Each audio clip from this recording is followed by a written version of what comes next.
Scott Johnson was born in 1894 in the Randall's Quarters community just west of Huntsville. His mother had been born into slavery on a plantation there. In the following, Mr. Johnson shares stories he heard told in his childhood about the institution of slavery. My great-grandfather was come straight directly from Sierra Leone, West Africa. This group landed in Galveston. Very few ever landed in Galveston. And he was shipped out to a man out here at Galilee, the other side of Galilee, Dudley Randall. Dudley Randall was a slave owner. And that's where all of my people were born and reared and died. Cotton was king. In other words, was made king when Whitley invented the cotton gin back when slaves coming in. Slaves came in. They came from Africa, of course, and the ship captains always bought slaves from slave owners in Africa. Now, there were African slave owners over there. Africa was cut up into tribes, and those tribes sometimes would always be in a little fight. And the one that wins out would take the spoil, would take all the tribes in people and the tribe himself and make slaves out of them. And when the ship captains from England would go over to get slaves, those old captains or slave owners there in Africa would sell the slaves to them. Well, now they had a very, very tough time. The plantations where they stayed were quite a distance from the port where they'd had to catch a boat to come in. And they were chained together. Those who took sick on the road and couldn't make it, they unchained them. Those who died, they threw them aside for the brothers to eat up. And when they got to the wharf, they had what they call a corral. And they'd pin them in that corral while the ship captain and the boss would make plans. And in that corral, a lot of them would take sick, and some few would die. And then when they got on the boat was nothing like healthy for a person to ride on. Just put down in a sort of a hatch hole, they called it, down the hatch hole. Some died on the sea coming. They'd pitch them water for the sharks to eat. West Indies was the main place where most of them landed. West Indies had great sugar plantations, and they need labor for those sugar plantations. And she would always trade with the ship captain for slaves. West, back in this way, were not particularly interested in slaves because they were trying to condition the Indians to work.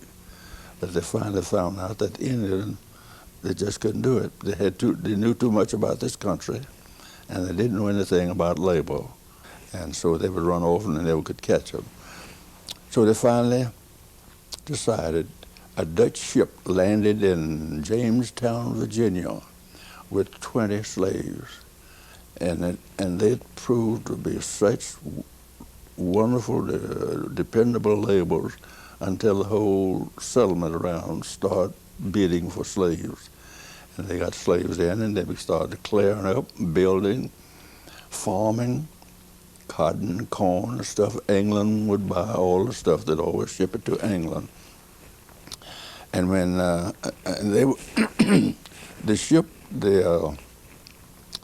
slave owners were very kind, most of them.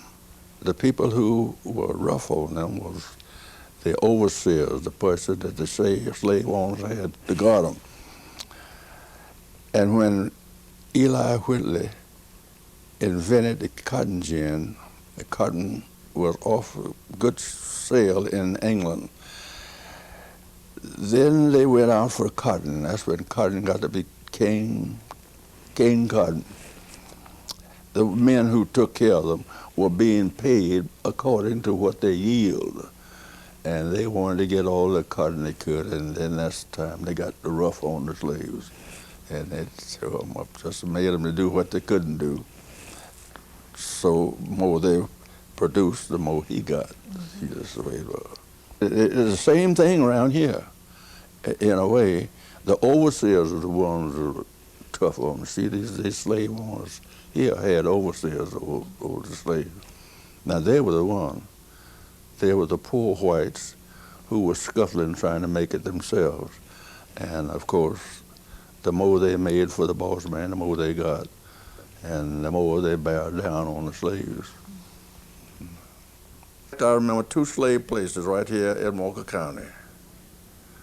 One was the Thompsons, and that's the other side. You know what, the mall out here?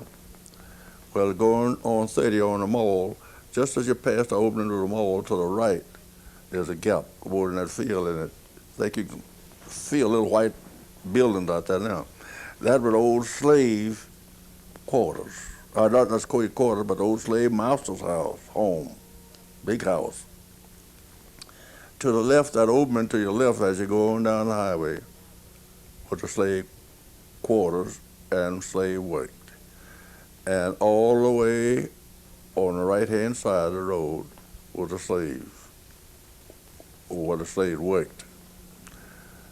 I've had a slave to tell me this story.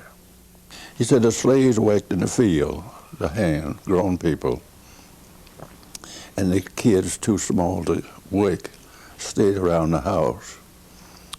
And old man Thompson, he was a favorite slave. He wasn't old enough and large enough to work in the field, but he was large enough to do a little chores around the house. And he'd run down to the gate, open the gate, and close it for the old master when he'd go and comes. And he ate in the kitchen. He was a private worker there. And at meal times, he would take a palmetto fan, stand in the dining room door, and keep flies out of the dining room and off the table. The other little kid just playing around. Well, at meal time, the field hands had vegetables, meat, milk and butter, cornbread. And the kids, the slaves' kids, so they built a long V trough, like they fill a hole, you know, and fill that trough full of the pot liquor from that vegetable, and throw big hunks of cornbread in there on it.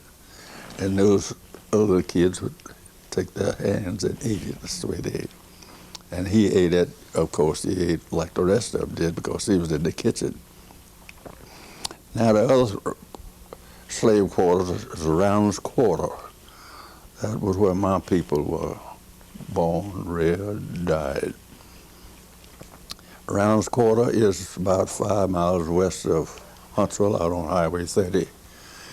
Do you know where the Ebenezer Cemetery is? Well, on both sides of the roads there, on Ebenezer Cemetery, down to the creek, was the Rounds Quarter, slave quarters. And my mother was born there. Yes, my mother was sold. My mother's mother was sold when my mother was in her arms to a slave owner in Birmingham, Alabama. And they stayed up there in Birmingham, Alabama until slaves were freed down here in Texas. Now, when they were freed in 1865, the master wouldn't turn them loose there because they'd come back into slavery here. So he kept them until 2 years later, 1863 rather, he kept them to 1865. And they came back in 1865, and as my mother called it, she was a big yelling baby then, walking, going, running around. She's 2 or 3 years old. And her father hitchhiked from Texas to Alabama to pick them up. What he did, he spent the money he had on a coach riding, and then he'd find him a job work, get a little money, catch a coach again, until he got into Montgomery, Alabama, Birmingham, Alabama. And the slave owner there was very kind. When the slaves in Texas were set free in 1865, he paid all of their ways back to Texas on a stagecoach. And that's how he got back.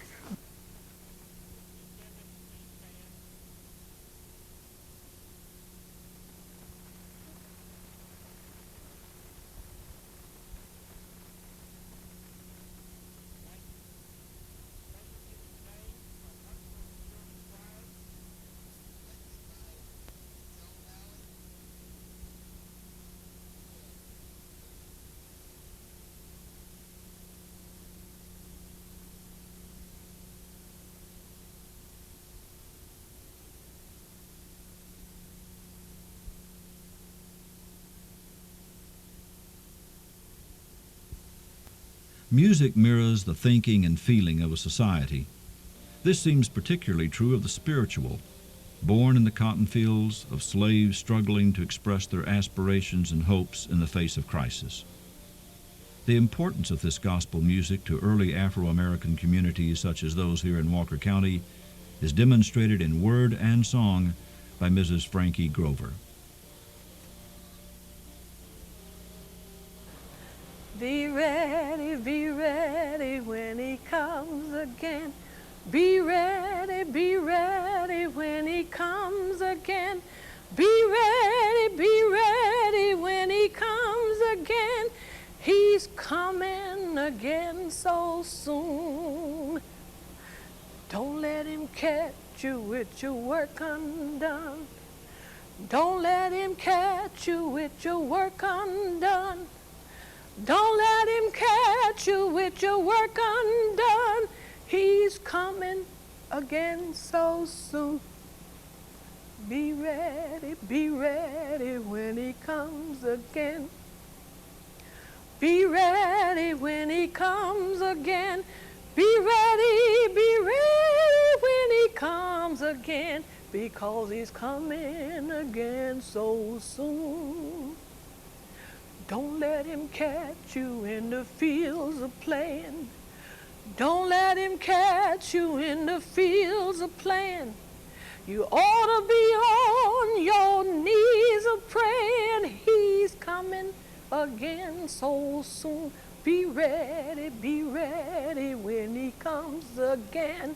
Be ready when he comes again. Be ready when he comes again. He's coming again so soon. Most of our spirituals mean a lot to me because of the fact that there was no pianos, or in the time that they would get together, they would have to sing songs that they could either memorize or sing without music, and most times they would use their feet to keep the beat. And that is why most of our spirituals are repetitious. We sing the song that I just finished. If you notice that it was just the same thing over and over, but they would get a beat with it, and they would clap, pat their feet or clap their hand, and it was like heel, toe, heel, toe. You keep the beat. And this is Swing Low. There are numerous stories that my mother told. I don't remember them all, but Swing Low was in that. But over my head, I hear Trouble in the Air. It was like when a slave owner was on his way, and they had one person to watch, and he would warn them that the master was coming. So he would sing, over my head, I hear trouble in the air. If everything was great, he would sing, over my head, I hear music in the air. Everything was good. And they would try to get together, or they would always know whether to stop what they were doing, or everything they did was in secret. Over my head, I see trouble in the air over my head. I see trouble in the air over my head. I see trouble in the air. There must be a God somewhere. Over my head, I hear music in the air. Over my head, I hear music in the air. Over my head, I hear music in the air. There must be a God somewhere. Over my head, I see Jesus in the air. Over my head, I see Jesus in the air. Over my head, I see Jesus in the air. There must be a God somewhere.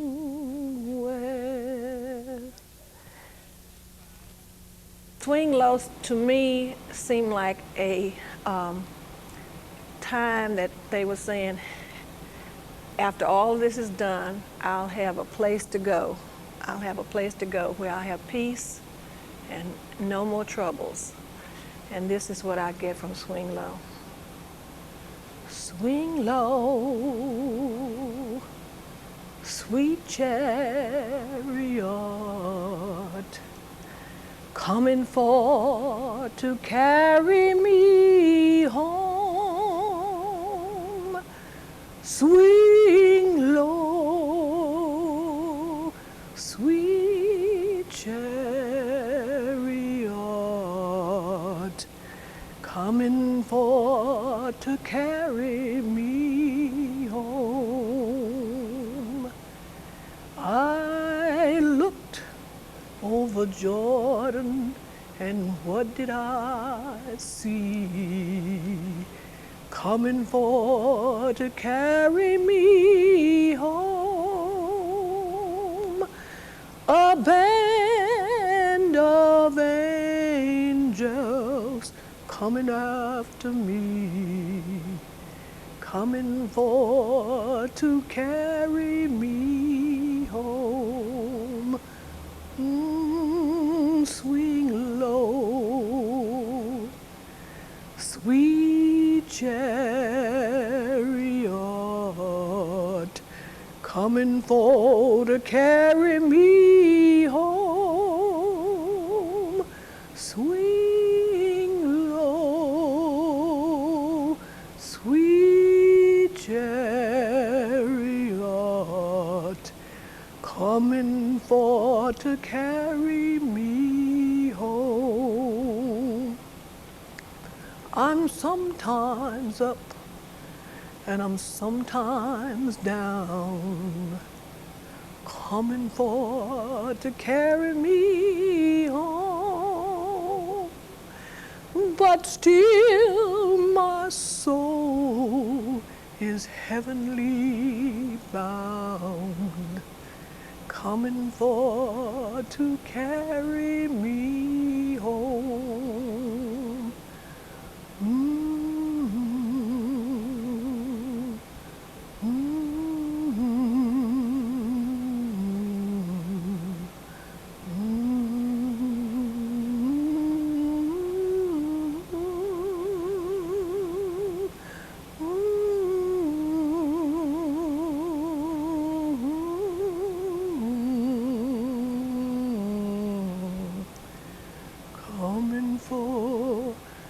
to carry me home.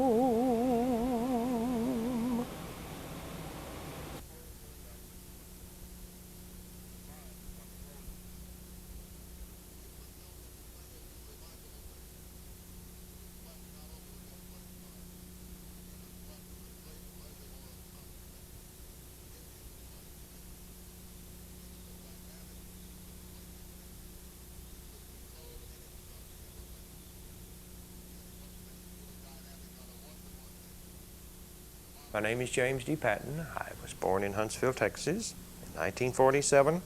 I have been chairman of the Walker County Historical Commission since 1983. The commission has collected photographs of the Huntsville and Walker County over the last 10 to 12 years. These photographs represent life in this community from the earliest days until the last 25 years or so. The photographs are of individuals, they are of buildings, homes, street scenes, various periods of time up to the present. The photographs have been given to the commission or been loaned and copied. They represent a good background of the history of our community. This is Aunt Jane Ward. She led the little black children around the square. This is from an oil painting by Colonel John W. Thomason. She led the little black children around the square. They marched with their flags, and they'd march around on June the 19th, called Juneteenth. And Aunt Jane led the children, and they'd finally stop in front of King's Drug Store on the west side of the square and maybe get an ice cream cone. But that was their celebration of their independence, of emancipation. This is the Keep Hotel on the morning of March the 2nd, 1934. They had a firemen's convention meeting there, and the hotel caught on fire and burned up. And that's a picture of the building on fire. Now, the story is that a lady went in the restroom downstairs and either threw a match or a cigarette butt in the wastebasket, and that's how the fire started. A number of children in town remember that after the building burned, they tore the brick building down and the concrete slab was used for roller skating. They roller skated all across the basement. Automobile Blue Book, there's a picture here. In the background is the General Houston home. The picture was made about 1911 or 12. Photograph made by that man Sluter. Mr. Sluter later moved to Houston. He made many, many photographs in Huntsville during the years he was here. Don't know what the Automobile Blue Book was. Nobody seems to know. In the background you'll see the large pecan tree that General Houston planted.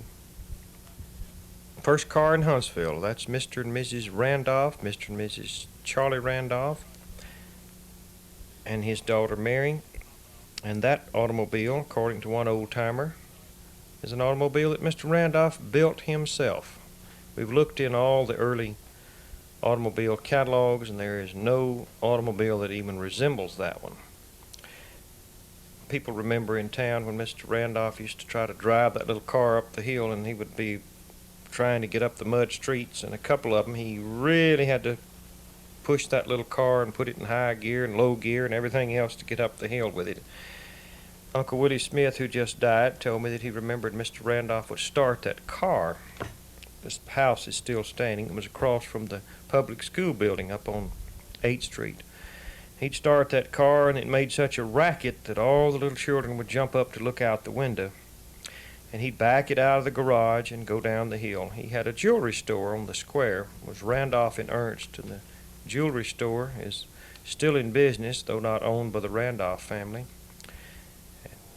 Ernst Jewelry Store. But Mr. Randolph was quite prominent. His father was an early settler in Huntsville. In fact, his storehouse, Mr. Charlie Randolph's father's storehouse, was the first courthouse in Huntsville. Harvey Randolph. This is a picture of the telephone operators in Huntsville sometime in the 1920s, maybe. The ladies are all at the switchboard there, and the chief operator was sitting there at her desk, photograph made above what's now Huntsville Travel. And you'll notice in the picture they have some kerosene lamps there. I assume that's if the electricity went off. You could use the kerosene lamp to see by. Classic picture. First sketch or view of Huntsville, Texas, done in 1843 by William Bullard, and it's in his travels through Texas. And it just says Huntsville. Very few of the houses can be seen on account of the trees and other flora. Cumberland Presbyterian Church building, the first church building in Huntsville, built in 1848-49. The building was used later by the Christian Church for a number of years, and then finally the building was moved across the street and used to store lumber, and where it collapsed and fell to the ground about 1943 in a big rumble. This is Mr. Oliphant's and Mr. Lampkin's general store, grocery store. It's on the northeast corner of the square. The building is still there. Most of the store buildings look about alike inside because they stocked seeds, and they had apples and onions and syrup and canned goods, and they didn't really change for so many years. The stores didn't. They were all about the same. So you can look at many pictures of stores. They all had the skylights, and Saturday was the big day for a general store in most any town. This is a scene from the depot looking towards town. You can see the oxen drawing the wagon. You see the lumber stacked up there coming from the various sawmills. This is either cotton or it's some kind of feed headed towards town. You can see the men walking the oxen up the dirt street across the railroad tracks.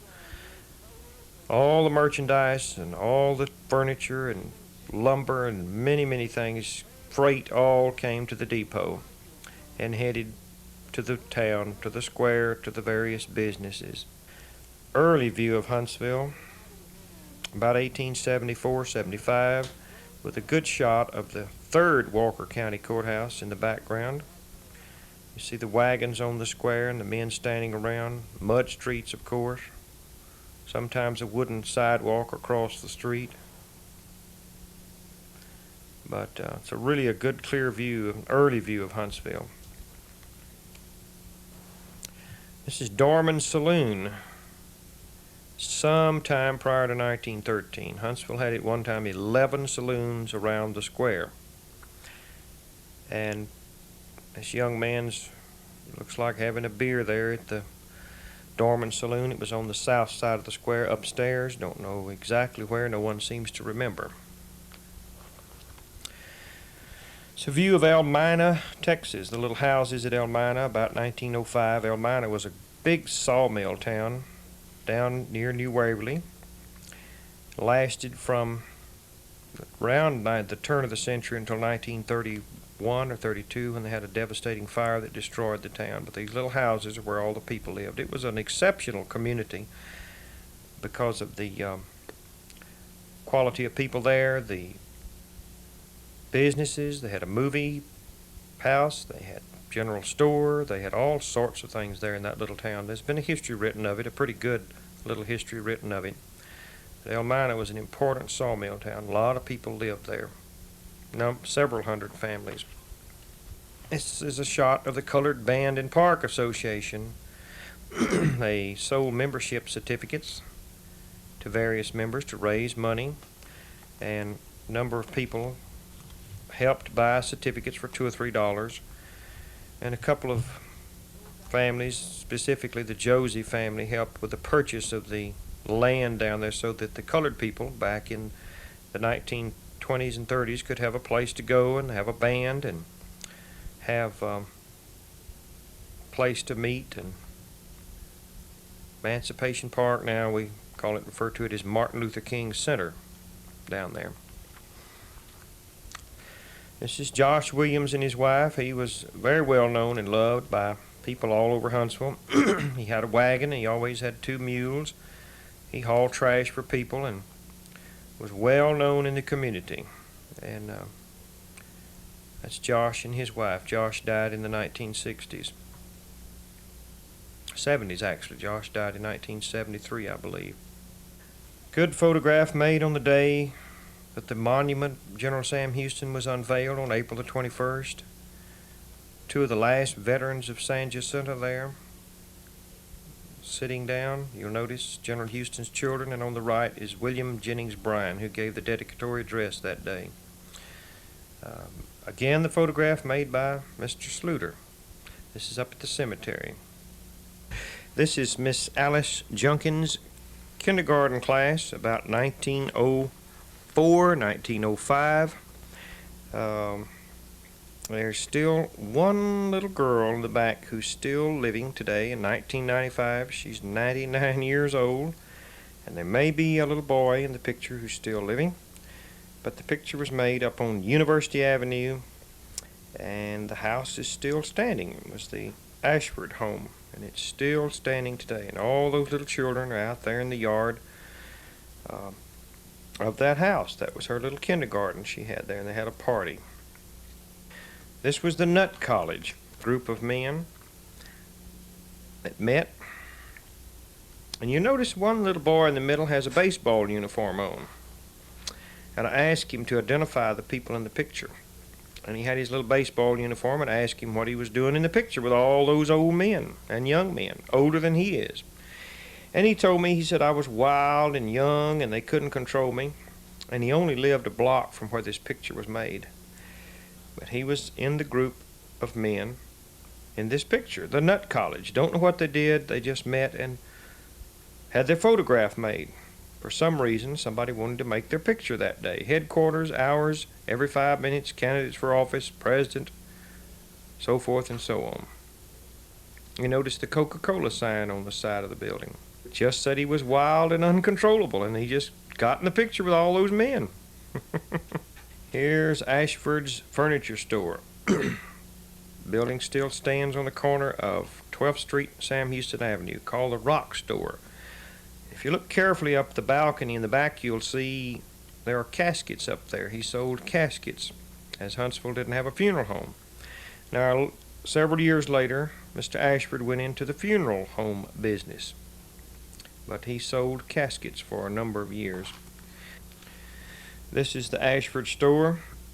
It's an exterior photograph of it around the turn of the century, 1895, 1900. Dirt streets, of course. Here's the famous Raven Cafe that was on the square where the fabric carousel is. This photograph was made in 1950. Notice all the coffee drinkers in there. It was a famous place to eat. Huntsville had 2 famous restaurants, the Raven and the Texan. The Raven went out of business in 1969. This is a little party. You notice the little girls and the little boys all dressed up. They all appear to be singing or reading something. Photograph made about 1920, 1919, somewhere in there. It's made where the First National Bank sits today, facing east. Every yard had a little picket fence around it. You'll notice that the picket fence is there in both yards. Keep the animals and the children in and the animals out. This is a picture. You wouldn't know what this was, but it's the Steamboat House, about 1885. You notice the cedar trees in the yard? They're still standing there, much, much larger today. Steamboat House was built about 1858 by Dr. Rufus Bailey for his son and daughter-in-law. They refused to live in it. And T.J. Gorey bought the house in the 1870s, and he remodeled it, made it into a Victorian cottage.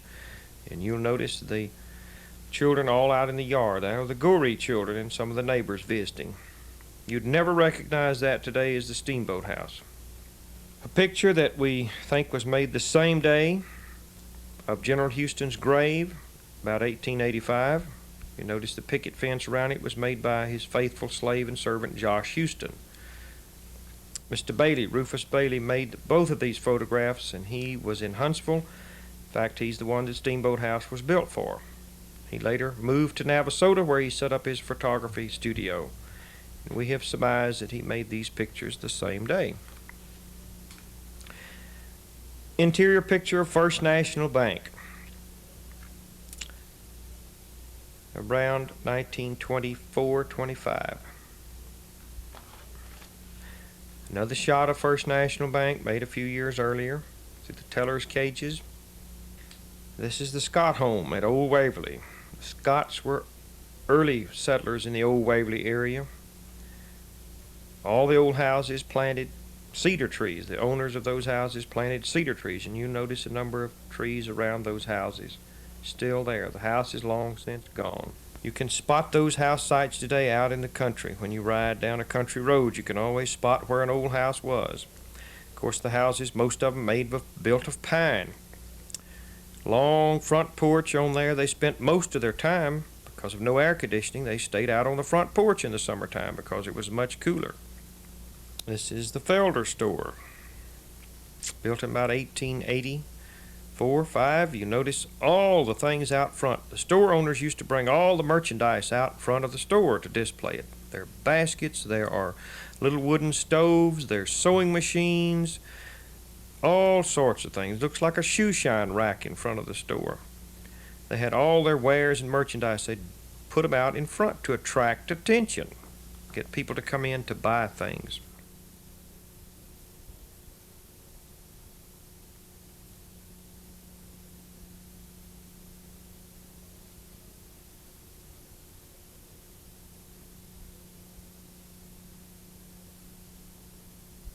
My name is James D. Patton. I was born in Huntsville, Texas in 1947. I have been chairman of the Walker County Historical Commission since 1983. The commission has collected photographs of the Huntsville and Walker County over the last 10 to 12 years. These photographs represent life in this community from the earliest days until the last 25 years or so. The photographs are of individuals, they are of buildings, homes, street scenes, various periods of time up to the present. The photographs have been given to the commission or been loaned and copied. They represent a good background of the history of our community.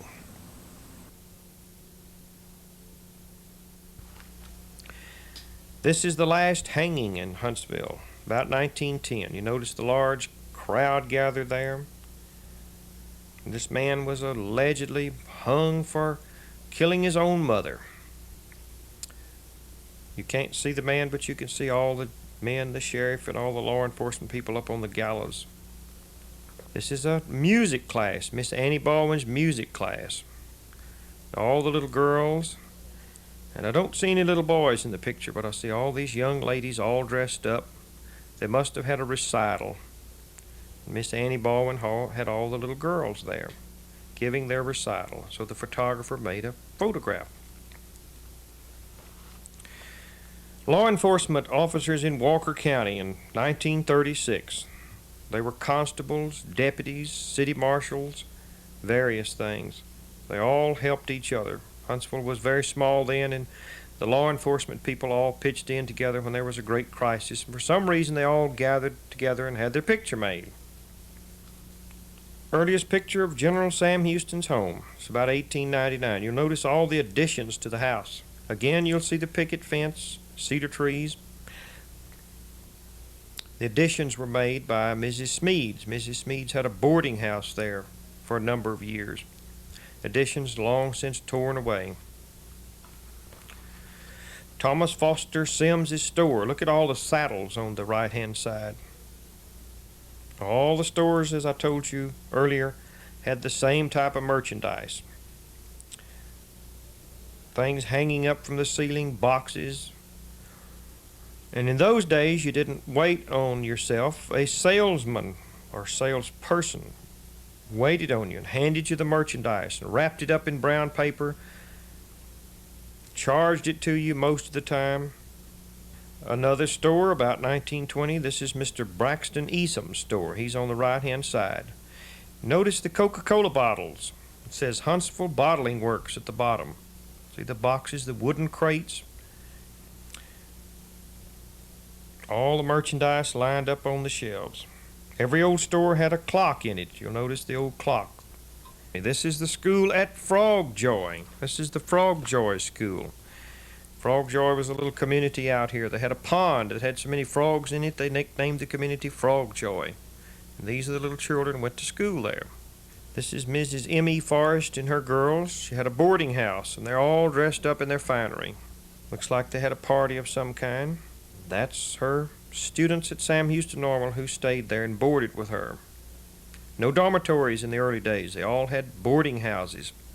This is the Presbyterian Church building, corner of University Avenue and 13th Street on the southwest corner. Photo made in the 1860s or 70s. This is the interior of the old main building at Sam Houston Normal Institute. Pipe organ was allegedly the first pipe organ west of the Mississippi in an institute of higher learning. Pipe organ is now in the Sam Houston Museum. The building burned in 1982. This is Mrs. J.J. Sims' boarding house. That's Mrs. Sims on the right-hand side of the picture. And these are the girls that stayed in her boarding house. Her daughter is in one of the pictures. That house was on 13th and Avenue J. Long since gone. This is the first faculty and student body at Sam Houston Normal Institute. Notice the wooden sidewalk. That's the year of 1879, 1880. And I see the president's picture, Mr. Baldwin, down at the bottom of the picture. On the right-hand side, he has a long beard. Joseph Baldwin. They had a model school there also for students who were in school. First grade, second grade, third grade little students, called the model school.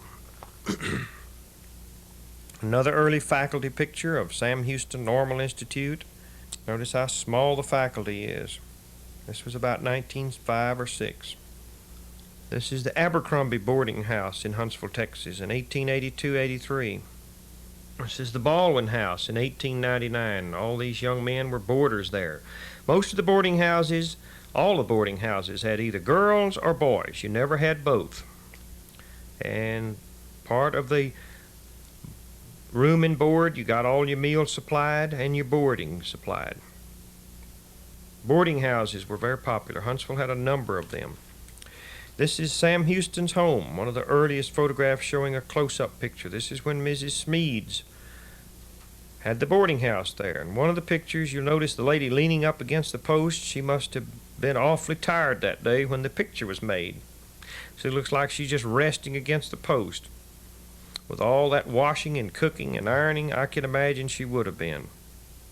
Here's Peckerwood Hill, which is now known as Captain Joe Bird Cemetery. Where they buried the inmates from the various prison units. You notice the little wooden markers at the graves.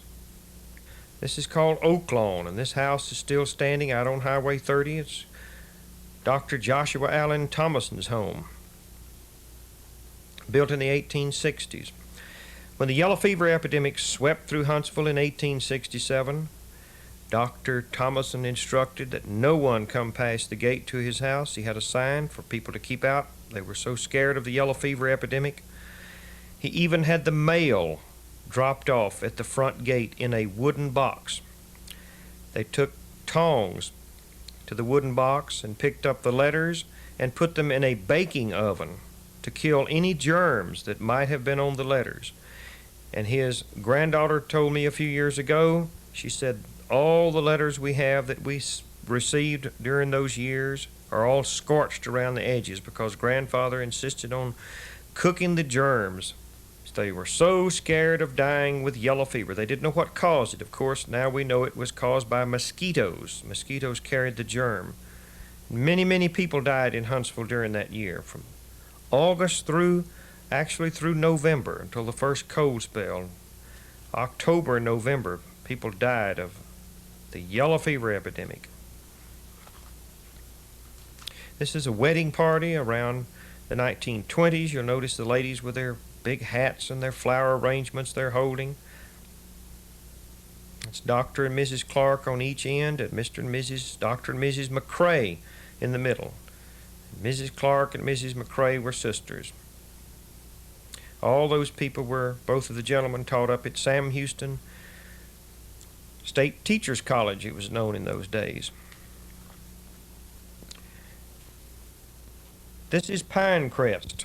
It's located where the Mance Park Junior High is. House built in the 1880s or 90s. Had a cedar-lined driveway. It was a beautiful old two-story home. Burned in 1925. The home had all prison-made furniture inside of it. Most of the furniture downstairs was saved from the fire. They got it out. Iron Fountain, it's in the background, is still around today. It's over on the corner of 19th Street and Avenue N and a half. This is the Gibbs home, built in about 1895-96 for Mr. W.S. Gibbs. It was home of his mother, Sally Gibbs. Insulated with cottonseed hulls and sand between the floors. It had stained glass windows in the dining room. Torn down 1951. This is a view of prison looking towards town. You can see the old walls unit, high wall around it. Notice the picket fence again around every little lot in town had a picket fence. Picture of the train near Huntsville coming into town. The train had to actually back into the depot, little narrow gauge railroad. This is called a bird's eye view of Huntsville, and it's made from the old main building on the campus of Sam Houston Normal Institute in about 1899, looking north towards the square. Sam Houston Memorial Museum, the Central Rotunda, built in 1936-37, and this looks like right before it was completed. Only the Central Rotunda was there from 1937 until 1959, when the wings began to be added. There were 3 wings added to the museum: South Wing, North Wing, and a West Wing. Early view of the Austin College building, about 1875, when Austin College was located there in that building. Austin College later moved to Sherman, Texas, where it's located now. That building is still standing today. This is a McGowan home, built in the 1850s out southeast of Huntsville. This is the Kearse family. All families had hunting dogs, horses and dogs, and they were very important to the family for their livelihood. They guarded and protected their horses and their dogs. This is the mother, Mrs. Kearse, and 2 of her sons. Experiment Farm at Sam Houston Normal Institute. This picture is made what's now the yard of the Houston home. They were using it for a garden, for an experiment from the Institute. Notice the young ladies, a couple of young men out there in the yard with their hoes working their little garden. Top of the hill, you'll see the old main building of Sam Houston Normal Institute. Beautiful Gothic structure that burned in 1982. This is a hunting party in the Big Thicket. A group of Huntsville men used to go every year to the Big Thicket to deer hunt. They stayed gone 3 to 4 weeks. Sometimes 2 weeks they'd stay. They always carried a cook with them to do all the cooking, and they always had a grand time and a good visit over there. They thoroughly enjoyed their hunt to the Big Thicket. Huntsville has always had parades. This is a group in the 1950s on the square. You notice this is a group of, looks like Girl Scouts. They're various individuals, bands, organizations, all going around the square. Huntsville's always liked parades.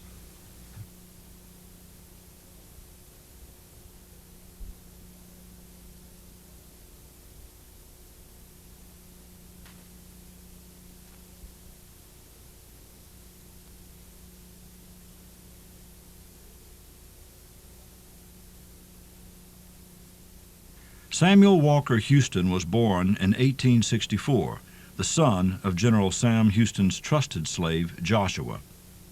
He attended Hampton Institute and Atlanta and Howard universities and returned to Huntsville about 1900. Knowing the importance of formal education and training, Mr. Houston set about establishing the first high school for Afro-Americans in Walker County.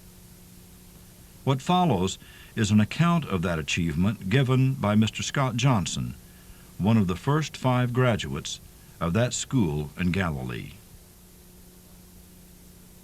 Sam Houston, of the Sam Houston Industrial Training School, had just come in to take charge of the schools here in Huntsville, Walker County. And he went out to survey it or look the school building over, and he saw a little building there, about a 10 by 14 box house, and it was all dilapidated. And he came back and he told the trustees that he wouldn't teach in it. And he hired, at least he rented, the Methodist Church, and he taught his classes in the Methodist Church. Because, to put it like he said about that old school building,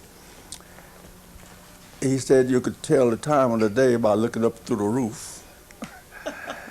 And you could tell which way the wind was blowing by the cracks in the house. And you could work your garden through the floor. He said that's the house is so holy. But at any rate, he hired this Methodist church, and he's a pretty good organizer, and he organized all the people in the community and adjacent community to send their children to school. And they finally overflowed the church house with students, and he asked the trustees for a building. They told him they didn't have any money. So he organized him a little trustee out there among the leading black men.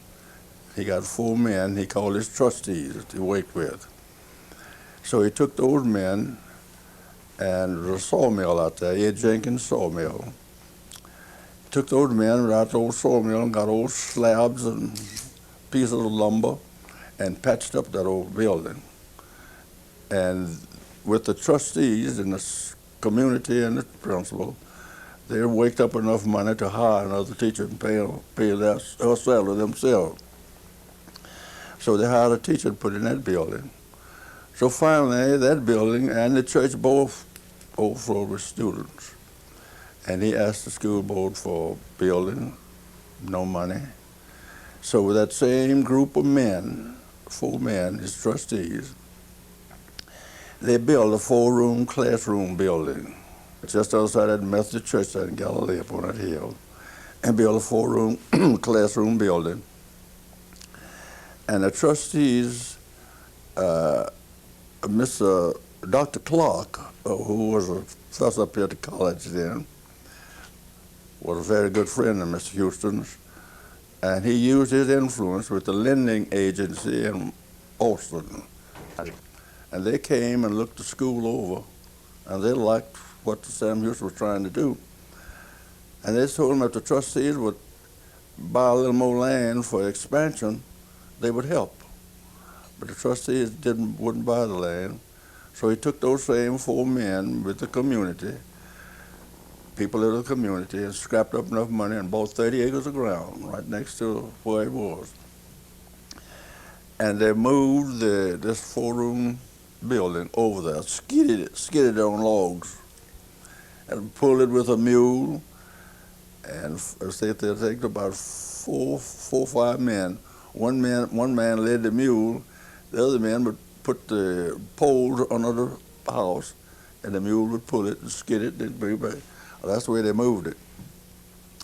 Well, and they built a dormitory, and they invited those men to come back again from Boston. They came and they sort of liked the situation, and they had plenty of land, and they started shoveling out their aid.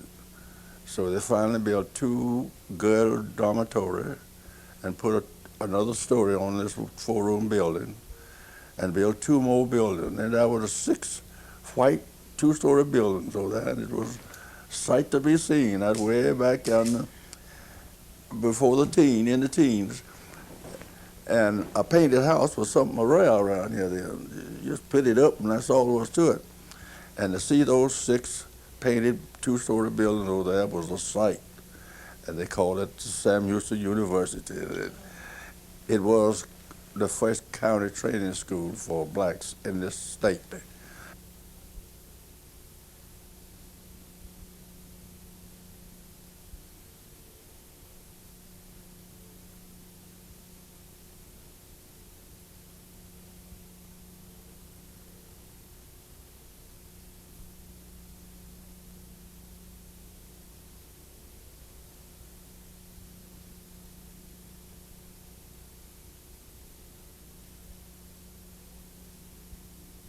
Growing up on 14th Street, Ruth Farrington Gibbs Ferris was born in Huntsville, Texas, a 3rd-generation Walker County native. She is the daughter of Claude B. Farrington, an early graduate of Sam Houston Normal Institute and professor of chemistry at that school for more than 40 years. In this collection of stories, Mrs. Ferris reminisces about growing up on 14th Street during the 1920s. Well, it was just wonderful to grow up in Huntsville. It really was. It was super because you knew everybody. Everybody knew everybody. It was a small town. As I said, I'm 79 years old, so it's been a long time. And there were 5,000 people. And that included the convicts and the normals. Now, would you know what the normals were? Well, it was Sam Houston Normal Institute. But it was a wonderful place to live because you did know everybody and you all did things together. Oh, there was no television, there was no radio. They were just friends. I had lived here. I was, of course, born here, born at home. All children were born at home. There was no hospital at all. Our lives were centered around, not just ours, everybody's, all of our friends. Our lives were centered around family, church, and college. This is where it all took place. You went First Methodist Church Sunday morning to Sunday school and to church, and 3 little girls lined up for their father with their hand out to have the nickel put into the hand before Sunday school, and again the nickel into the hand before church. So that was every Sunday without fail. I grew up with 3 little girls who were my best friends. Helen Mae Ball, Carrie Lee Easom, and Verna Dorothy Ernst. And we went everywhere together. We were in the same class at the training school. And one of the things that we greatly enjoyed were our spending the night parties. And it was just super. Carrie Lee Easom lived in the old Easom home downtown. It's a colonial type, plantation type house. And Miss Carrie, her mother, was just lovely. And I remember it's the first time I ever had cold sliced tomatoes for breakfast. Miss Carrie was a Southern lady, and she always had the most elegant breakfast We would have hot biscuits and crisp bacon and cold sliced tomatoes. But we had lots of fun. One time, when the three little girls were spending the night with Ruth, I remember the next morning my mother awakened us and said, "Girls, would you like to get up and dress? I have something special for you to do this morning. Would you like to see a brand new little baby?" And we were so excited. Maybe we were 9, 10 years old. And I certainly had never seen a new baby. And we all trooped out the back door of our house to see the new Rodkey baby. Oh, that brings on something else. Every year we would have a baby parade. I'd forgotten about this. Huntsville had a baby parade, a beautiful baby parade. And I couldn't have been 10 years old. Maybe I was 7 when he was born. And they took pictures, and I rolled little Hilliard Rodkey in a carriage in the beautiful baby parade. We had a lot of fun growing up. Our spend-the-night parties were fun, and then, of course, we played out. Now, played out meant we played out of doors, and we happened to have lived on a corner lot up at the top of the hill at 1408 14th Street. We had a great big yard, and my mother loved for all the neighborhood children to play in the yard. I remember once or twice, one of her friends might say, "Oh, but Miss Farrington, you can't keep your yard looking very covered with grass with all the children playing." And Mother would say, "But I'd rather have the children." And so we always played out, especially in the summer months when we had supper, because we had breakfast, dinner, and supper was sort of leftover, cold supper. And so we would have maybe 2 hours after supper before bedtime, and we had no studying to do in the summer. We would play out. It seemed to me that all the neighborhood children came, and as it began to get dark, my mother would take a little low chair and sit down out in the yard, and all of us would sit on the ground around her, and she would tell us marvelous stories. And she would tell us stories like, the Donald Grant stories were the favorite of everybody. They would scare us to death, and I would always back up to Mother's legs. I would be so terrified. But Donald Grant was in Scotland, and the Scottish stories always were pretty exciting. And I remember my mother's voice saying, she was Donald Grant's mother, and she would say, "Donald, ye are wanted at the castle." And I can hear my mother saying that, and that was when everybody would go, just terrified of what was going to happen at the castle. So we had lots of fun with our playing out. Oh yes, the exciting thing was when we finally, Mr. Sam Parrish finally opened the Dorothy Theater. This was not to be believed. We had a movie in Huntsville. Sometimes we would walk downtown from the college, and there would be something so exciting on at the movie that we just had to see it. And we would go into the Candy Kitchen.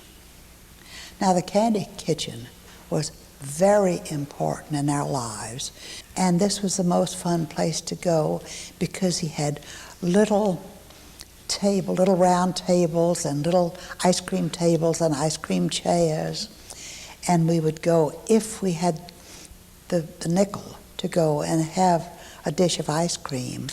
That was very important. But sometimes we would like to go to the movie, to the Dorothy Theater, and who had a dime in hand? None of us. No one ever carried any money except it was given to us for church. So sure enough, we would go to Mr. Parrish's Candy Kitchen, and we would call home and ask if we could go to the Dorothy Theater. And our mothers would say, well, yes, you may if you don't have an exam tomorrow, and just ask Mr. Parrish to give you a dime and put it on the bill. So he would give us a dime to go to the movie and put it on our Candy Kitchen bill. But it was fun growing up. There were lots of, you see, we went to the training school. The training school was the first 9 years, kindergarten and then 9 years. And then one went from the 9th grade in the training school building right over across to the college buildings. You never knew when you finished high school. You just went on to pre-college, it was called, and then to college. But there was something that perhaps you have not been told about Sam Houston. Sam Houston State Teachers College, as it was in my day, had an amphitheater. Have you heard about the amphitheater? This is one of the things that came to me as I was thinking about what you might like to know about. I bring this up because we were taken to the amphitheater when there was a performance there. My parents didn't go. My parents and 3 little girls went, always with a little bottle of water in his pocket for the little girls who got thirsty. But the amphitheater was a bowl. It was a Greek theater. And it had dressing rooms in the wings, and performances were put on there. There was a thing called, I made a note of that, something, the Chautauqua. Have you heard of the Chautauqua? Well, the Chautauqua would come to Huntsville, and they would have performances and musical things, and then of course the college put on performances there. And I remember we had to have dancing lessons at the college, and aesthetic dancing lessons, and we had little costumes, and we performed in little dancing programs at the amphitheater. But anyway, lots of performances were put on at the amphitheater. And it was an unusual thing for Huntsville to have this place.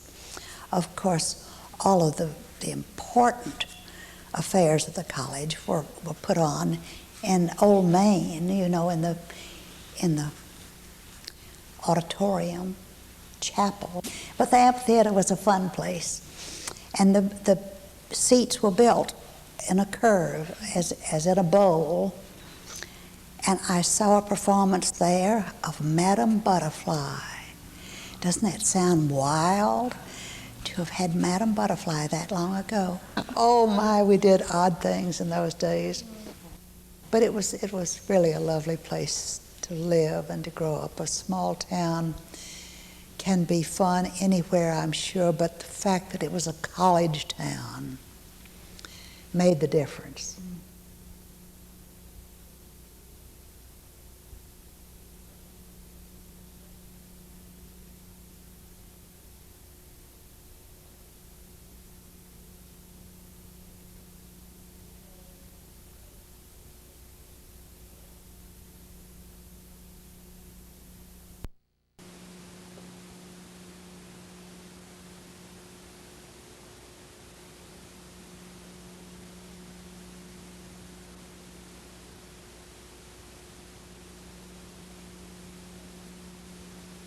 Ruth Farrington Gibbs Ferris was born in Huntsville, Texas, shortly before World War I. In this collection of stories, Mrs. Ferris recounts her memories of dating, courtship and marriage in this community during the 1920s. I remember the first time I had a date. Mother permitted me to go in an automobile with a young man to drive around Huntsville. Now, around Huntsville meant around the square and up to the college. That was the first place that was paved. She said, William will take you to the drugstore to buy you a drink. And she said, there is something that's new that's called Coca-Cola. And she said, you can have a Coca-Cola for 5 cents, and you must not have what you like, the chocolate milk, because that's 10 cents. A Coca-Cola will cost him a nickel, and that is all you must ever have when you're out with a young man. So I remember my first Coca-Cola. Of course, it was fountain. We didn't have bottled Cokes in those days, and who ever heard of canned Cokes? I must say, we were the town girls, and then there were the college girls. We went to the college, but we were the town girls. And so we had the edge on the girls who came in from out of town. We had a little more going with the boys who lived here, and there were some handsome ones. We did not date until, I don't know, sister must have been in college by the time she dated, Mary, and my sister Dell, obviously, in college. But they give up sort of as they go down. I was the youngest, and so I did have, maybe I had dates a little earlier, but the date came to my home, and my mother was there when the boy came. And I never was permitted to go anywhere unless my mother was there when I left. And I was told when to come home. And of course, Mother and Daddy knew all the boys I dated. And we didn't have many places to go. We went to the movies, to the Dorothy Theater. We went my sister was not permitted, Mary was not permitted to dance. My sister Dell was permitted to dance in private homes to a record player, not a record player, a Victrola, where they had to wind it up every time. And by the time I got there, they gave up. I was permitted to go to public dances in Groveton, it seemed to me, Crockett. I was permitted to go as long as 2 couples went together. And by that time, we did have dances occasionally in Huntsville, but I don't remember too many of the dances. And we had taffy pulls. We made taffy in the kitchen and made a mess of everything. And that was even with boys. We had to dream up things to do. We all played bridge from the day go. Bridge came to Huntsville, and we embraced it totally. So we played a lot of bridge. We had a big front porch, covered porch with a balcony balustrade all the way around it. We used to have parties and eat on the banisters out, hamburgers, more hot dogs than hamburgers even. And we made our own entertainment. We had to. There was no other place to go. And Mother had good electric power in our big 2-story house. It was just a square white frame house on top of the hill. And Mother had it properly wired so that from the hallway upstairs, right above the stairway going down, the front stairway, she had a switch, and it would flash the lights downstairs.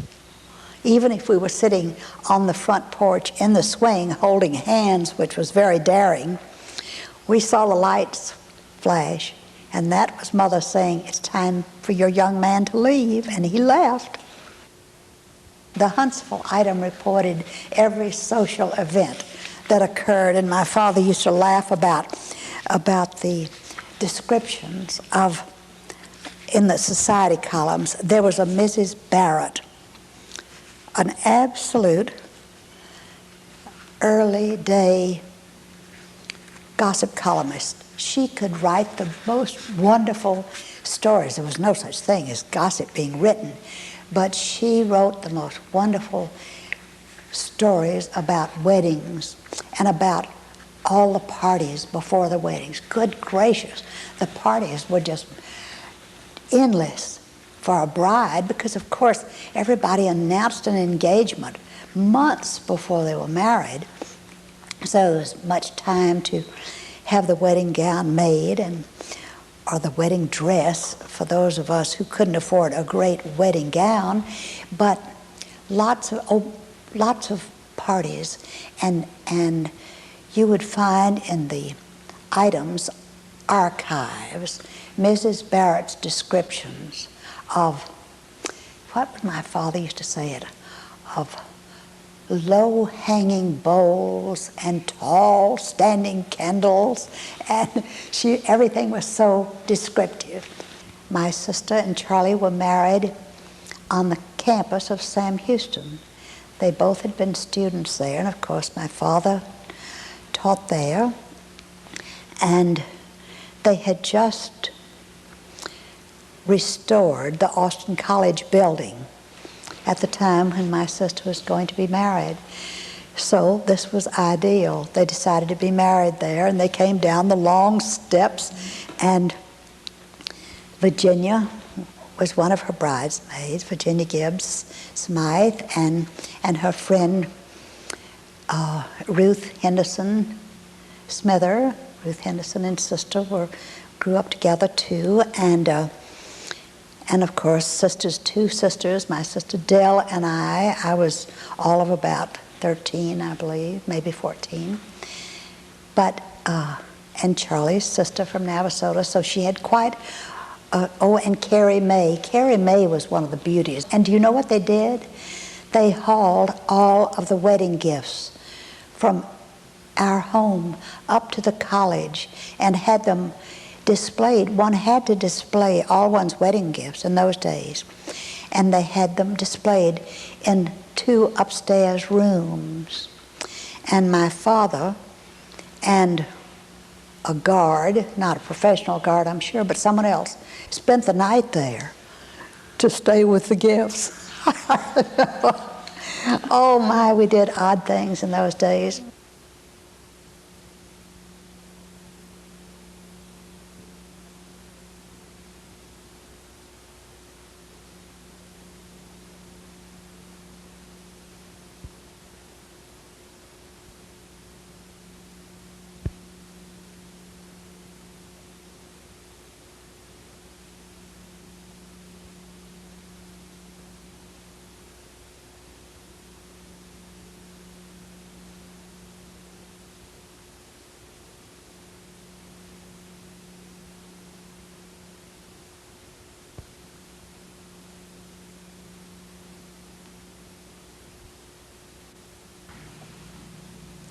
Four times during this century, Huntsville has sent her sons and daughters off to war. The words of Albert M. Ball, written to his mother during World War I, express the depth of emotion and commitment these young people felt to their families and their country as they left their homes, many for the first time. My dear Mama, we are to move over to another camp tomorrow, so I will try to write you before I go to bed tonight. I'm getting along just fine now. Of course, our food could be improved upon, but I can get along and make a soldier with what food we get. It makes me feel mighty good to think you are thinking and praying for me in this work, and I will do my best to uphold the name I have and be a man or be nothing at all.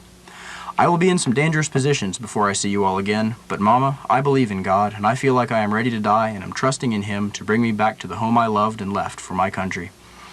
I just received your letter, and I was mighty sorry to hear you're so blue over the war.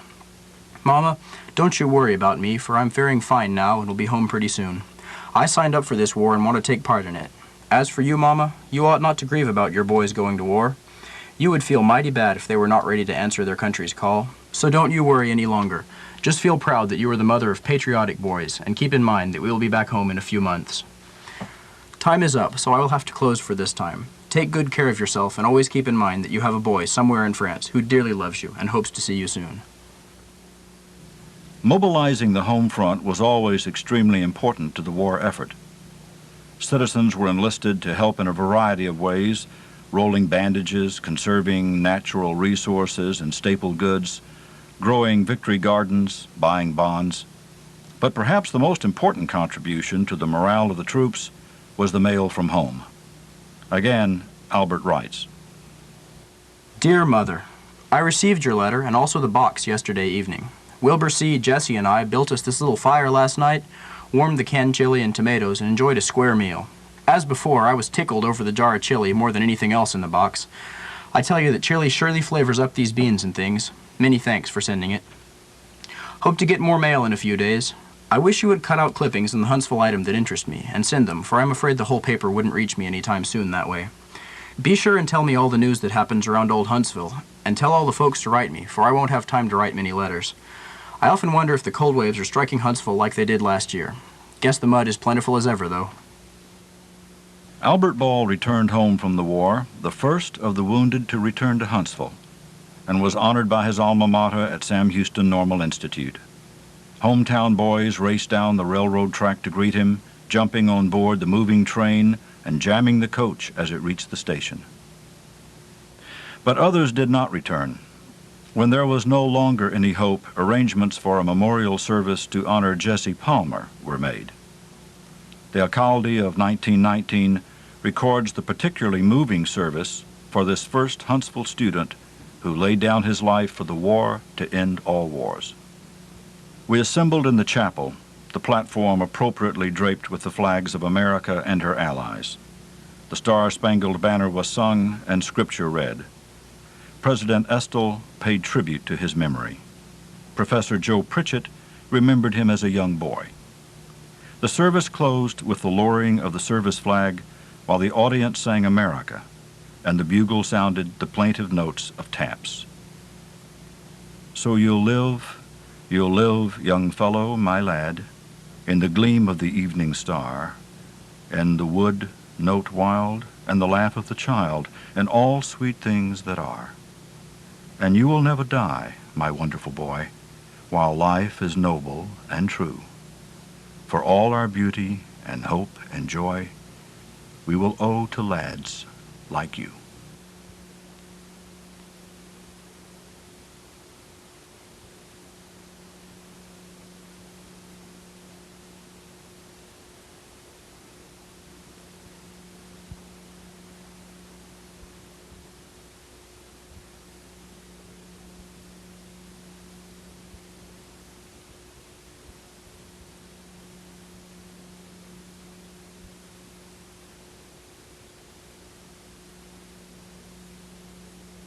Scott Johnson was drafted into the Army to serve during World War I. During his time in the service, Mr. Johnson kept a diary of his military experiences and, upon his return, composed a poem, which he recites here. So I went into the Army, World War I, in 1918, and that's where I stayed until 1919. And while I was in the services, I kept what I call a diary, daily notes. And when I came out of the services, I turned those notes into a poem. I called my diary poem. Now, a little background of the poem is that the poem takes you from Huntsville to Houston. Then it's from Houston back to Huntsville. Then from Huntsville to San Antonio, Camp Travis in San Antonio. From Camp Travis in San Antonio to Camp Stewart in Newport News, Virginia. And from Camp Stewart in Newport News, Virginia, it came to Brest, France, to Napoleon Old Prison Barracks. And that's where my poem ended. And that's where I took notes all along. And the poem goes like this. 1917, on the 5th day of June, I walked into the registration office as slyly as a coon. When I was told to sign my name, well, I did it quick and fast, thinking that the time would ever come to make me pass. I also had great confidence in the condition of my foot, but when they came short of a man, boy, it was I they took. The train made up at 2:30. She was 16 coaches long. Then I began to think of a precious hymn, there is no place like home. I chose my seat by a window where I could look down on the moving ground. But when the engineer pulled that whistle, the tears came oozing down. I reached the camps in April with a suitcase in my hand, which meant in Washington, D.C., Army, one more man. I went to bed that night praying, and I waked on my knees when the first sergeant blew his whistle, said, "Fall out for reveillees." We marched right into the headquarters formed in column of fours, not knowing what feelings were going to take place when we entered the doors. I walked right in by the side of a heater where my right arm received a needle, and it kept me in the 20th Company till my inoculation made me sick. Then they moved me down the streets of peace and put me in Company 6. I remained in the 6th Company quite a while, but I received just one little pay, and the major received orders that the company could not stay. We were then called to quarters and put under strict quarantine, loaded and packed on the train, and left on the 16th. We rode for days and nights talking about the boat Lusitania, until one morning at 3 o'clock we were in Shreveport, Louisiana. We rode Louisiana from side to side, observing everything we saw, until it finally changed states with riding in Arkansas. Everybody was happy and merry as could be when we were told we were in Tennessee, because the Red Cross girls in Tennessee were as kind as girls could be. They served us fruit of all kinds and finished us off with tea. And they seemed to say within themselves that suddenly a nice-looking troop. But the determination of the engineer was to shoot us through. Newport News was where we stopped, and a stockade fence with the gates all locked. We remained there under those locks and seas until we were embarked for sea. The boats came in their quietest ways to take some mother's sons away. They anchored still beside the docks and oozed us off at 9 o'clock. Out on the Atlantic we began to roam, getting farther and farther away from home. We roamed so far we couldn't be seen, and then I thought of those submarines. Orders were given all troops below. Now when the bell rings on any be slow. We all took heed and did obey, and the ringing of the bells we could not stay. We soon received orders by the bell again, all troops on deck as quick as you can. We made a jump and then a hop. Then last of us was squarely on top. The boat Martha Washington sailed on our left. I don't care how fast we went, she couldn't be left. She had 8 big guns where they all could be seen, standing at attention for those submarines. We went once more to get our mess. When we were finished, we were anchored in Brest. The boys jumped out, some whirled and danced, and some cried out, some whirled in France. We marched right in the cold and damp, up a hill to Napoleon's camp. The wind blew and the rain fell, and the boys cried out, "This is purely hell." President Sherman was right, all right.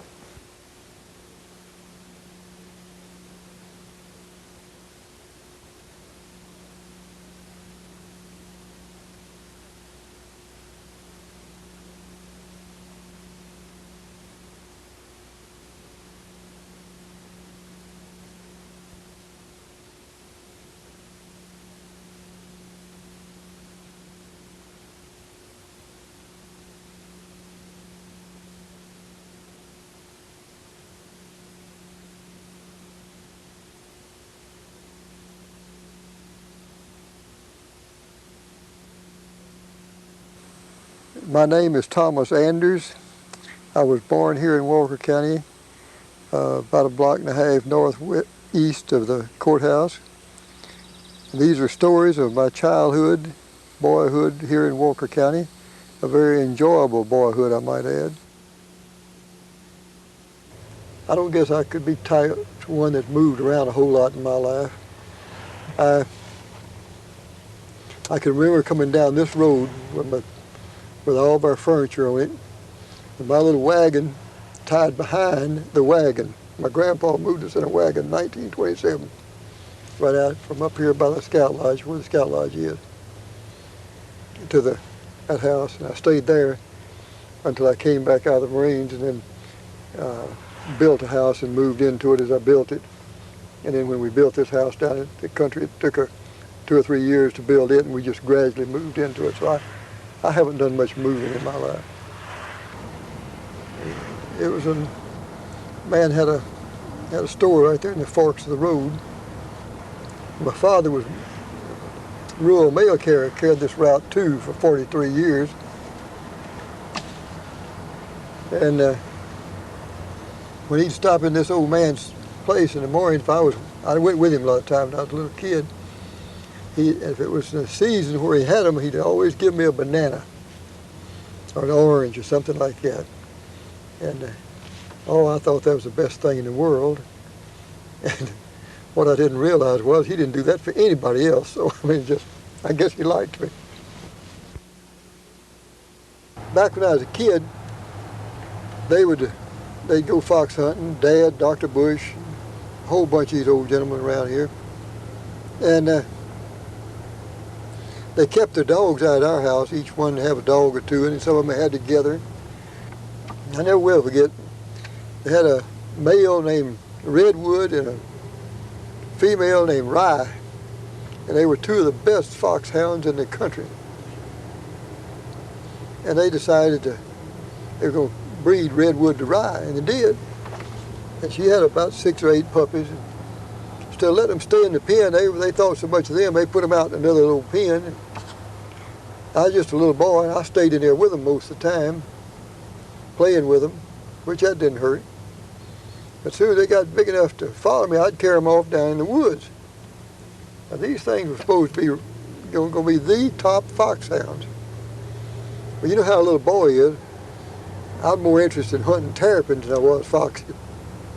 So I'd pick up every terrapin I found. These dogs, being kind of halfway smart, didn't take long till they realized I was looking for terrapins, and boy, I had the best terrapin catching crew in town. Well, when they got old enough for them to start taking with the hounds and start to hunting, they were still terrapin catching dogs. They never did make foxhounds. Of course, my daddy and the rest of them never knew what I'd done either. I didn't tell them. But I started to tell them about catching a fox.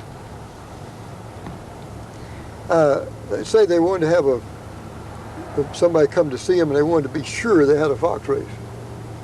They would get out here, and you get these Walker dogs pushing a fox, he'll climb a tree, even a straight tree, but they'll get up there.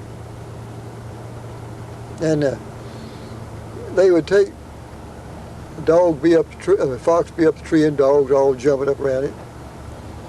They would tie the dogs, and the men take their jackets off, because most of the time they went in the wintertime, too hot in the summertime to run them. They take their jackets off and put them on backwards. And then somebody go up the tree. Of course, if I was along, being the littlest, they'd boost me up. I didn't do this many times either, because sometimes them fox didn't want to jump out of that tree. But you go up there and make them jump out, and they jump straight into somebody's arms. Well, they just close that coat around them. That fox would make one yipe, he'd bite whatever he was close to his mouth and wet a little bit, and that was it. That fox didn't resist anymore. You could take him, drop him in a tow sack, tie him on a saddle, and go on with him. Well, Preacher Neal, Brother Neal, lived out on, what was a golf course in those days. The house is still standing there up on, I think it's on the other end of Pleasant Street. I believe that's right, on the west end. He had a pen that he'd put the fox in, keep them, And it takes them a couple of weeks to get over their soreness from being run. And then they'd go out and release this fox, and wait a few hours, go out and release the dogs and have a fox race, you know. Anyhow, he brought one in one night, and his wife asked him, have a good time? And, oh yes, we've got a good male fox for Mr. So-and-so coming to see us. Where'd you put it? Well, I put it where I always put it. She said, oh my gosh, I've got a hen sitting in that pen. He said, well, I'm not going to get up now and go, so damage done is done. Went out the next morning, the old fox had curled up in one end of the pen, and the hen sitting on the nest at the other end. She hatched those biddies, they'd run all over that fox, he never touched one of them. And everybody in town went out to watch those biddies run around that fox. But thought that was something. We had some of the finest citizens in our county were our black folks. We've had them and always have had them. And I've had special friends with them. At Mose and Ada Parks, colored couple that lived out on the Colony Road. Extra good folks. She's a midwife and delivered a whole lot of the colored and white babies in this town. And one day, a cousin of mine and me were walking up the road in front of her house. In the spring of the year, we'd gone off down around the colony somewhere and it got soaking wet. And we were coming up the road, we'd taken our shoes off because they were sticking in the mud so bad. And she saw us. And she sent Mose down and made us come to the house. Well, you didn't argue with Ada Parks. And, you know, she was very definite in her ways. So we went up to the house. Get those wet clothes off, you're going to die of pneumonia. Well, we took everything off except our underwear. I hung on the chairs around the stove. She come back in there and snagged the underwear off of us. She said, I've done spanked too many little white babies on their butt in this world. I said, you get those clothes off. And so we sit there with the quilt around us till our clothes got dried out. And then Mose hooked up the wagon. She was very positive that we were going to ride in that wagon and carry us on up to where my grandparents lived, up close to the highway. I rode up on a fellow, Meechie Robinson, I believe was his name. I know it was. And he was squirrel hunting with a muzzle-loading pistol. And I had a fiddle with that muzzle-loading pistol. I had $2.60, which is a store in itself. And I gave him that $2.60 for that pistol. I said, how am I going to get it unloaded? He just held it up there and pulled the trigger and it unloaded. Black smoke went everywhere.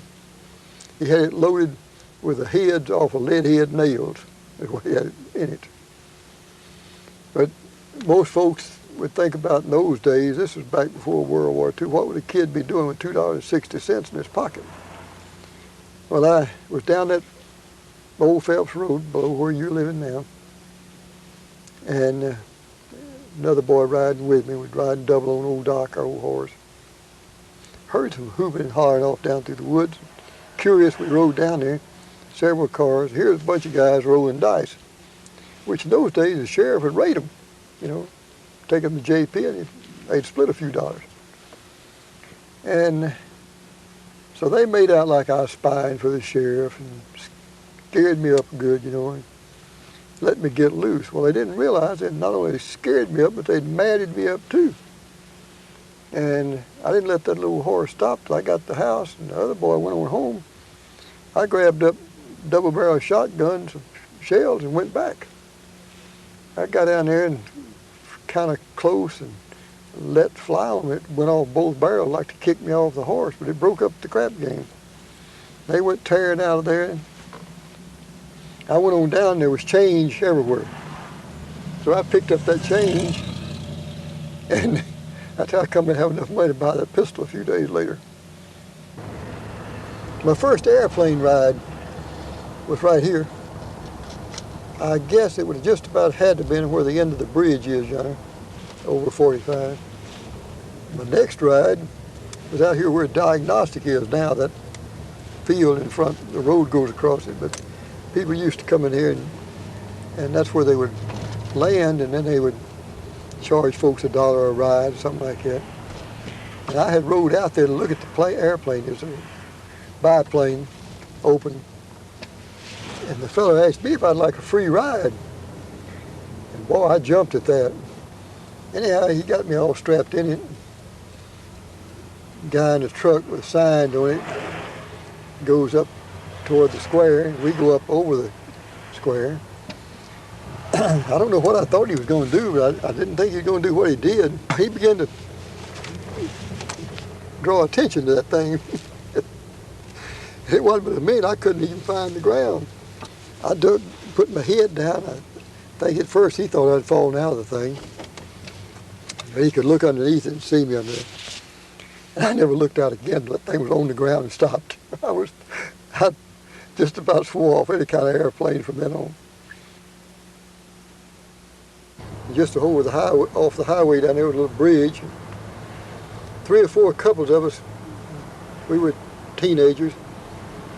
We sitting out looking at the moon, and all jumped out of the car and went down and sat down on this little narrow bridge. And I was the last one to sit down, and I had to sit down off the edge of the bridge. It wasn't wide enough for me. And I didn't check real close before I sat down. And somebody's old milk cow had ventured that way that afternoon, and I just squished it. Well, luckily we had running boards on the car in those days. I couldn't get inside the car, so they were going to carry me home to get me some more clothes. I could kill them. They went down here and went round and round the square with me hanging on that running board of that car with my face full of cow crap. Everybody thought it was funny, but back in those days, people stayed in town. I mean, there were still a lot of folks in town.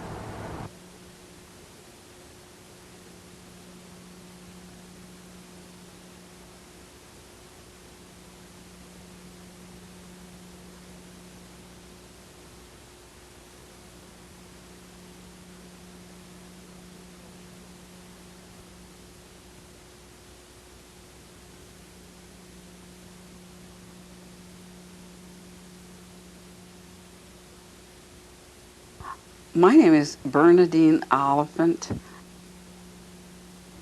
There were 11 children born to my parents, Tom and Alice Oliphant. But we grew up in what was called the Smith Hill community. Beyond us was the Gospel Hill community, and I think we called it Hot Town. But growing up on Smith Hill was very natural. And what I mean by that, you were totally free. There were no restrictions, except that you didn't leave Smith Hill without the permission of mother and the neighbors. That meant that you were so cohesive that if you did anything or if you were out of place, your neighbors knew where you were. Going into that community was very interesting. Approaching it, my grandmother's house was at the highest point on Smith Hill. And when you go up on Smith Hill, it was on the hill to the right, and that's where this house sat. So consequently, if you ever tried to leave Smith Hill as a child, she saw you. Or somebody saw you, and you had to give an account of yourself. But the streets, of course, were not paved, but there was beautiful, the most beautiful white sand that just lined that whole street, well, you wouldn't call it a street, we just call it, we said street, but it was unpaved. But beautiful white sand that would really cut your toes in the summer if you went barefooted. So that was one of our challenges as a child, is to try to make it through that hot sand without cutting your toes. On the hill where my grandmother lived was red clay, however. So you had that red clay in the hills and the white sand on the streets. And in the evenings when it would rain, or shortly after it would rain, the tarantulas would come out of the hills. And you'd see them all out in the streets. That was one of the things that was sort of exciting to come out and watch the tarantulas, and of course everybody was afraid of them. When I lived on Smith Hill, when we lived on Smith Hill, there was no electricity, there was no indoor plumbing, and no running water. So most of the people had their own wells. My grandmother had a spring well, which was a natural spring well. Now, this grandmother was my father's mother, with Mama. That was Mama Oliphant. Our house was one of the few houses in the neighborhood that had a radio. We were real radio people. Your Hit Parade, well, we listened to that on Saturday nights, and we also listened to the Grand Ole Opry, Cousin Minnie Pearl and all those. So we grew up with country music, too. We grew up with all kinds of music. On Saturday mornings at 9 o'clock, we'd turn the radio on KSAM, and we'd get hillbilly music, what we call hillbilly music, what they're calling country music today. And we do our washing and our ironing to the country music. At 12 o'clock during the summer when school was out, we knew what time to come home for lunch, because by then you could hear the radios all in the communities. Everybody had radios by then. You could hear Red Foley, and you'd hear that theme song, and you knew that it was time for you to go home for your lunch. So landmarks like that are quite interesting. On Sunday afternoon, we listened to the Longines Symphonette. So we had that kind of music too. So my ear is trained for all kinds of. My father had a beautiful tenor voice. He didn't sing very much, but I remember on occasions, and I do remember every time that I remember him singing in church. My mother sang every day, everywhere, and we did not like her voice. But she could not do a chore, anything without singing. I find myself doing that too. We called her the country alto, and that's what she sang in church. We would tease her about her singing, but it didn't matter with her. She still sang. I think it was sort of like therapy for Mother, and she also liked to whistle. My mother was like the doctor in the community. So if anybody got cut, she could set broken legs and arms and stuff in order to get you to the doctor. She knew how to put splints and everything on. But so we didn't have to go to the doctor a lot, because they had all these remedies. Also was in my community a town midwife that delivered all of us, and she was a cousin of ours. The remedies, I really don't know too much. We were never drastically ill. I remember her using peroxide, alum to wash out your eyes. A hot toddy when you had a bad cold. Let's see, what was that? Honey with kerosene oil for the croups. You know what the croups are? It's this bad, loud cough that you get when you have bronchitis as a child. I think mostly children have croups, but it's an awful sound. And what else? You would put something on your chest, a hot towel with something else on your chest, but she would give you whiskey with honey in it. The person in the family that was a midwife also, let's see, what did she call that? She would put on you, I can't think of she would put a string around the neck, and there was a little gray-like ball that she would tie on the string, and that's what she wanted us to wear. But my mother, it stank so much that my mother wouldn't let us wear it if we had to go to school. I had to go out. So, aspidity, that's what she called it. And I don't know what she would mix with it, but it was the worst smell in the world. Probably had some garlic in it. I would think that there was some garlic in it too. We had cousins to come from Corpus Christi to visit, and each one of the last 4 children had a cousin that was the same age practically. Fanny, the oldest cousin who was my age, she could cook like a grown person. So we pickled vegetables and things that, you know, left from the house, and we would bury them every year. And then we would come back every year and get these every summer we'd have the vegetables left over from the summer before. You know they stink to high heaven. But it was fun doing them. One of our favorite things, because our parents did not buy us a lot of dolls and toys and things. Well, of course they couldn't afford them. But our pride and joy was what we call bottle dolls. There's only one other person I've ever met that spoke of bottle dolls, and I think she was from East Texas. What a bottle doll was a piece of burlap. We called it crocosack. A piece of burlap, a crocosack, that you would cut into a square, and then you would take the threads that ran horizontally. You would just patiently take all those away, so that would leave strands, the other strands, and that became the hair. And then we would find bottles, whiskey bottles, no matter what kind of bottle. But we liked the whiskey bottles because they had a body shape. And then we wouldn't take all of the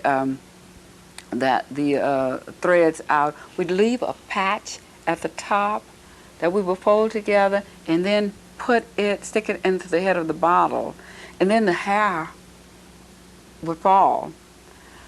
Well, this cousin of mine from Corpus Christi was like a beautician. Her mother was a beautician. She could do everything better than anybody else, you know. We were the same age, but she was about 5 years older than I was. So our grandmother would give us bacon grease, and would put bacon grease on the hair. And my cousin, one of the cousins that my grandmother was rearing, was a beautician. So she had the hot irons, and she would let us use her hot irons, her hot iron curlers that she was about to throw away, and we would curl the hair. We could curl it all under. We could make Shirley Temple curls, but you couldn't curl it unless it had that bacon grease on it. It wouldn't take. And of course, Fanny had the most beautiful dolls, but those were the precious things.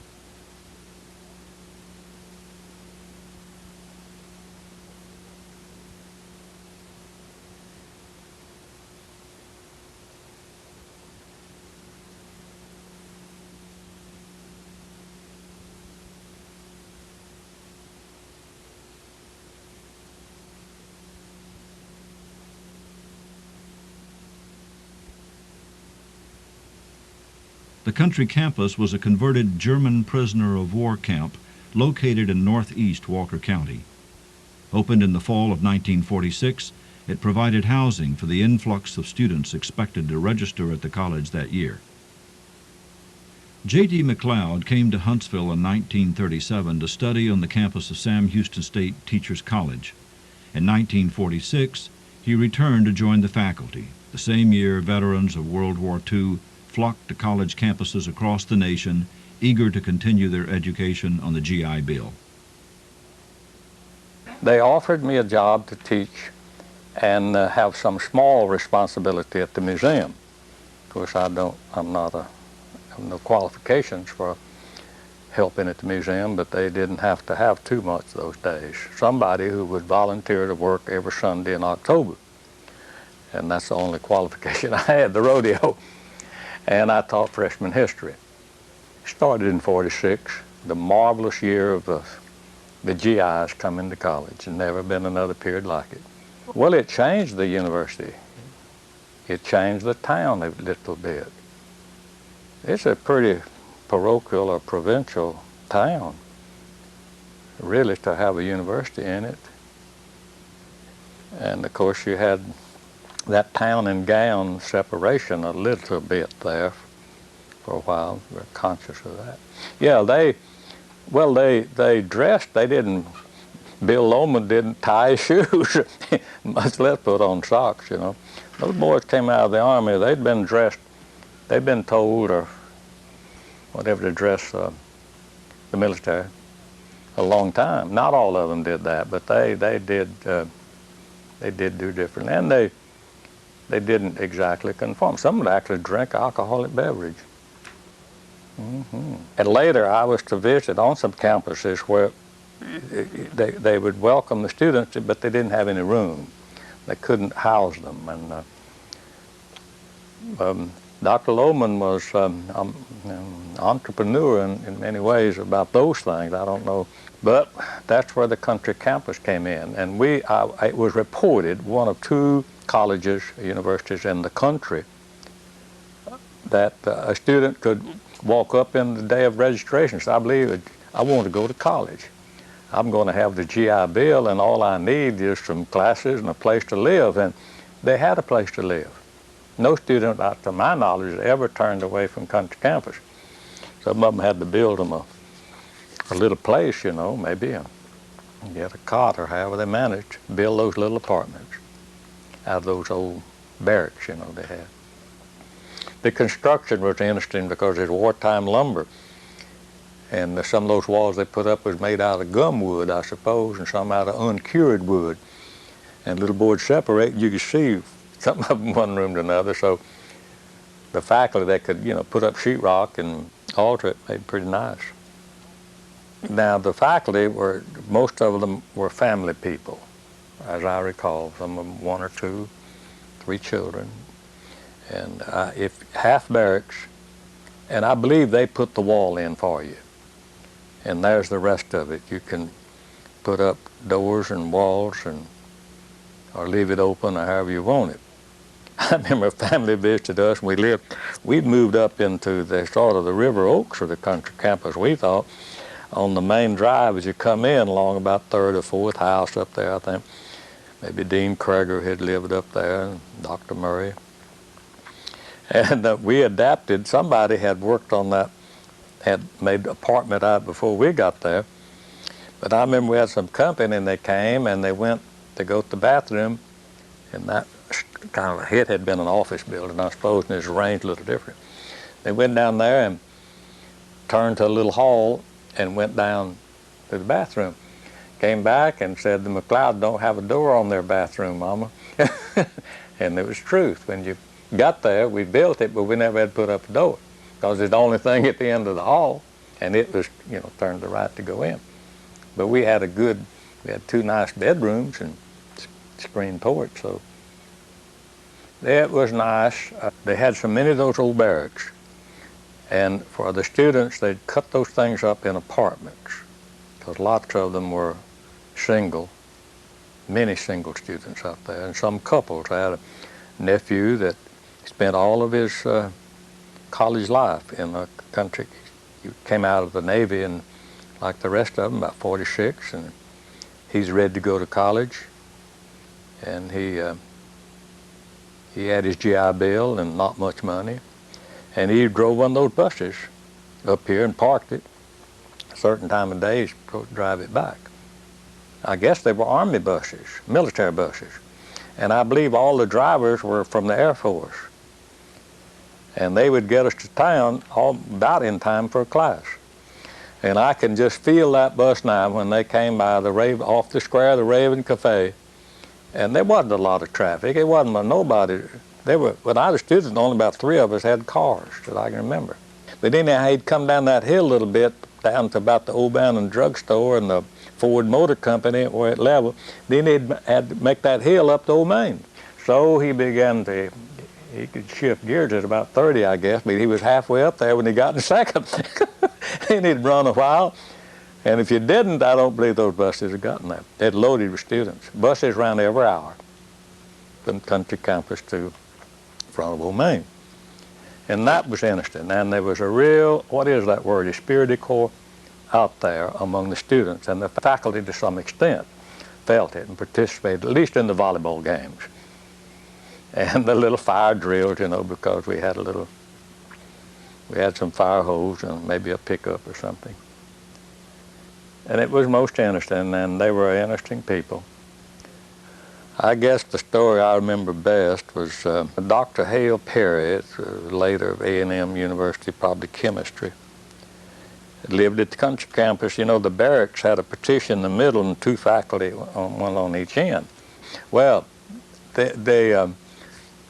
Professor Claude McLeod in botany, you know, the big thicket man, it lived in this one, and Dr.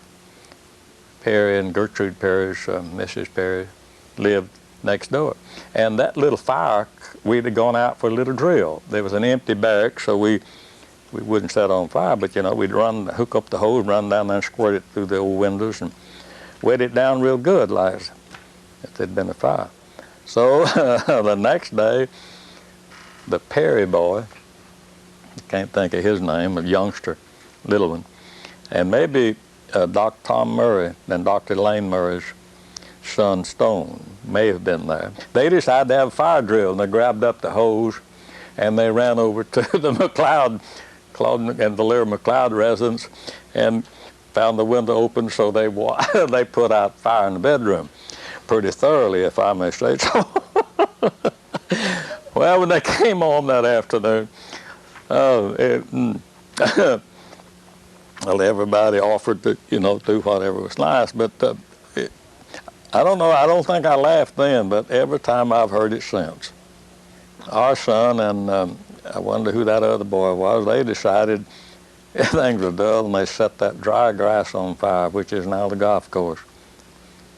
And I thought, well, I knew I'd get fired for a lot of unorthodox things, but I didn't know my kids were going to burn down the country campus. It sure was a nice thing to have. I don't suppose we would have come.